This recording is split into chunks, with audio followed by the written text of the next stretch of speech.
Welcome back to the channel and welcome back to the vlog, everyone. I'd like to start off by saying that the past couple of videos, boy, the low energy, very low energy of the intro, especially for the first video, it was depressing. Like, hi, welcome. So we're gonna try to keep the energy up. So, what are we doing? We're going on an adventure. Well, not an adventure. We're on a mission, though. My nephew, 15 years old, will be 16 in a couple weeks, got a new processor for the gaming computer I built him about a year ago. And it was a decent machine. It still is a decent machine. But as I always do when I give out recommendations for computers, and this is VPs at my company, people I meet in Best Buy, family, friends. I drove Uber for a while. I gave computer advice to, passengers. But point being is you can go all day long talking about this strong, this much space, this much RAM, this much memory, processor, yada, yada, yada. At the end of the day, there's one important factor in any computer, be it pre-built, custom-built, store-bought, whatever, and that's, what are you comfortable spending? If you're comfortable spending $1,000, then there's a $1,000 computer that will do what you want it to do. If you're only comfortable spending $500, guess what? There's a computer for $500 that will do what you want it to do. The very first computer I ever built for anyone, this may even predate building my own first computer, was for a lady I worked with in an aircraft maintenance hangar. I spent $200 on that computer, and it would have been a few bucks more, but I had a fairly new unused hard drive that I could repurpose, and I had a case to repurpose.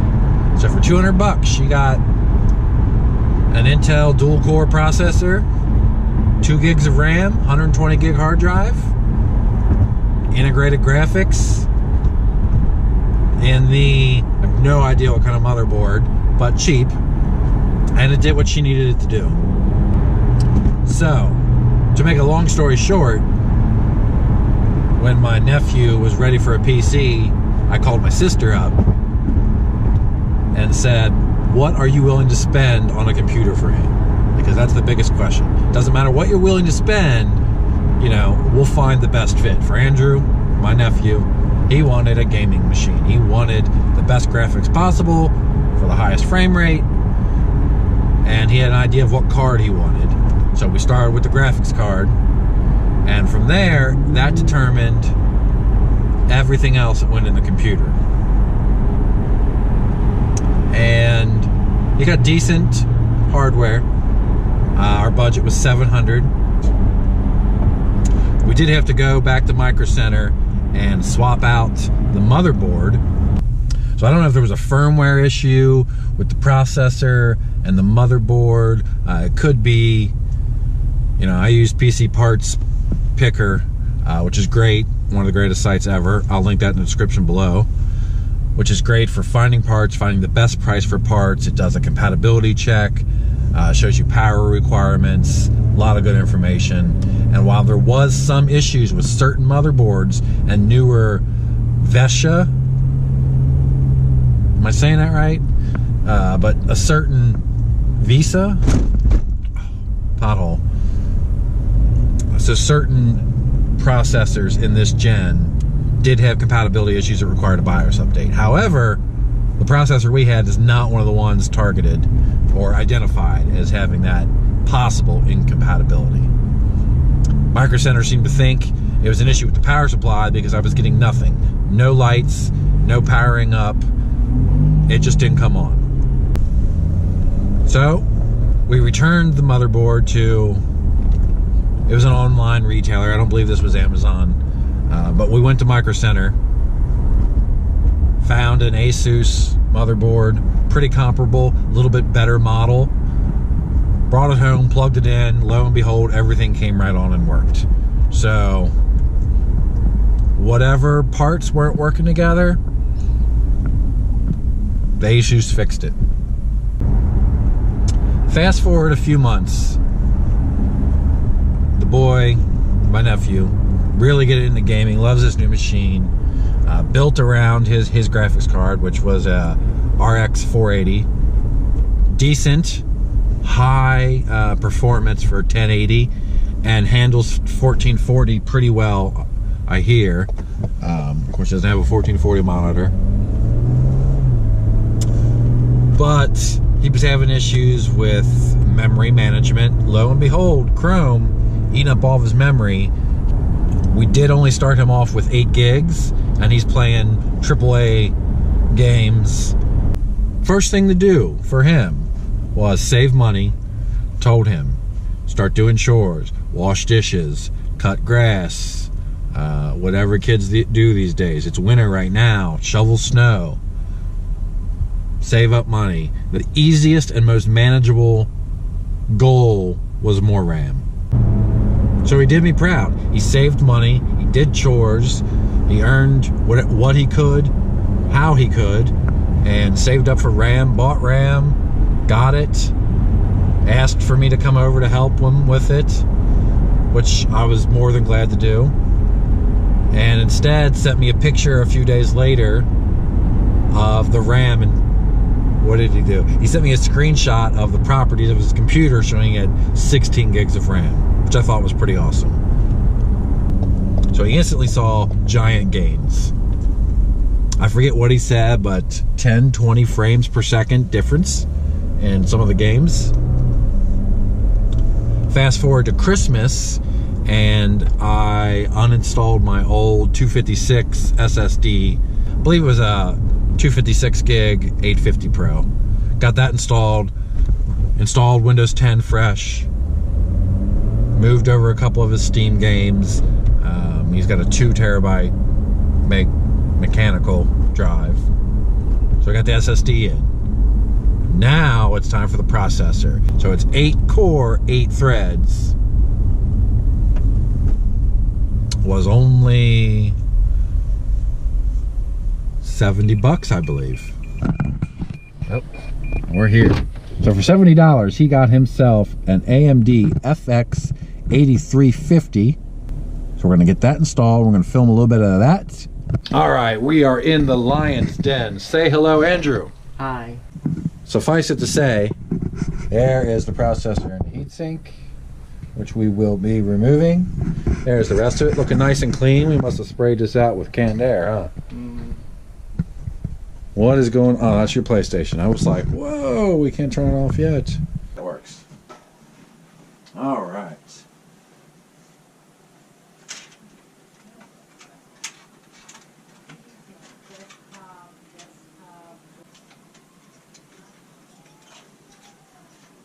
There. And that's, I don't know if you guys can see that.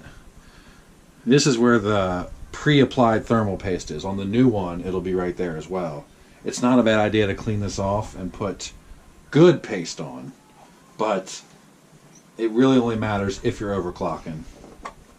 That being said, this thing is pretty nice and clean. See? You can tell if you spin the fan. Got a little bit of dust in it still. Yeah, I tried to clean that. Not that bad. These are a little bit harder to get cleaned out, but usually they're dirtier than this. I realized about halfway through cleaning. And here we go. Right there. I don't know if you can see that. Sucky old processor. The screen's not on anymore. This is a AMD FX 6350, if I'm not mistaken. No, this is 6300. This is a 63? 6300. And here's the new one, the 8350. Boom. Let's get a little bit of GoPro assistance here. I need an actual vlogging camera. I'm sure my viewers, all 10 of them, agree. Well, actually, your most recent video got 34 views. It's true. On a sad note, I had 11 subscribers around noon today, and then when I got off work, I had 10. Go. Now we can see what the camera sees. Awesome. Or got caught in a temporal vortex there for a minute. So, let's see how well this shows up. I don't know if you'll be able to see the writing. Can't see the text, but you can see the Probably processor not. pretty good. Brand new AMD FX 8350. 8 core, 8 threads. Because AMD doesn't like hyper-threading. And if you overclock it, it can go up to 5 gigahertz. And it says that on the box too, so that's a stable 5 gigahertz. We'll see in the profiles of the motherboard and in the BIOS what options are available. Not that I would ever really need to go up to that high of a clock speed. I mean, if it's easy to do and it doesn't overheat, it's not bad, but... Alright.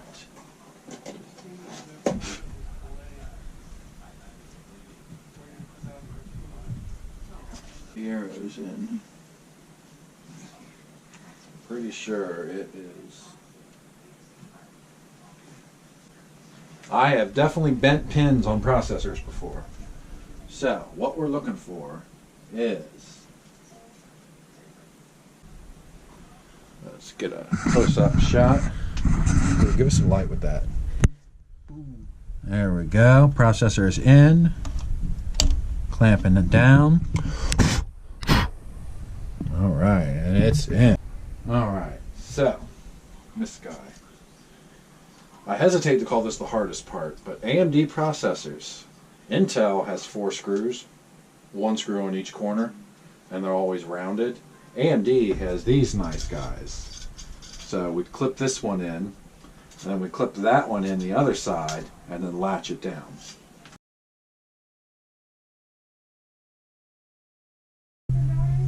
That did not just take 15 minutes. Alright, it's in. It's time to lock it in. Oh, let's just make sure that guy's in. That. Then the final piece is this guy. And they're nice and good. Get the fan plugged back in. Get some light as close as you can.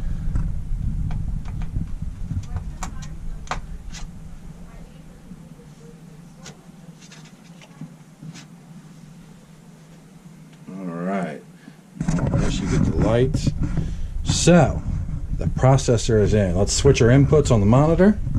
This is the magic time. Well, it's not plugged in. Over 2. Alright. Here, let me get the light. Power button on the computer. If I can find it. There it is.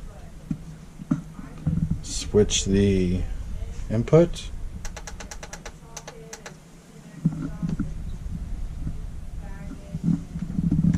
It is booting. No error messages. New CPU installed. Please enter setup to configure plus F1. That's what we were looking for. Yeah, look at the light. We got some cool lighting effects in there. Processor fan spinning. Yay, which you don't actually have to do any setup. It just says to do that. But what we can do, take this phone now, is we're going to go to advanced mode. Give me A or NAI tweaker, CPU ratio auto, AMD turbo core technology, so it's still all on auto, which means it's going to overclock. It should hit that 4.2, 4.3. Current CPU speed is showing 4,000 megahertz or 4 gigahertz. And we're good to go. F10 to save and quit. Yes. And if we see Windows, we're in business. Well, that's the PlayStation. Not quite what we were hoping for. But boom. Asus, in search of incredible. I find it weird that it does that Microsoft spin logo thing. The only other thing we'd be concerned about is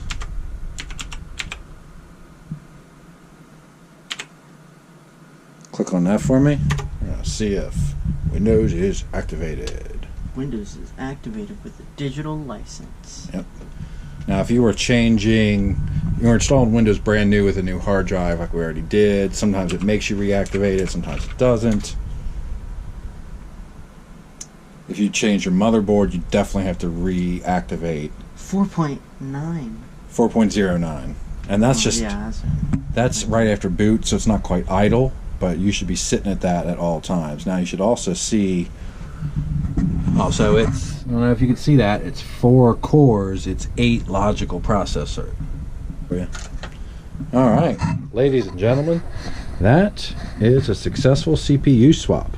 So we're going to clean up the old processor. All right, there, and the heatsink. It's in the dark a little bit. There we go. And we're going to clean it up, pack it up.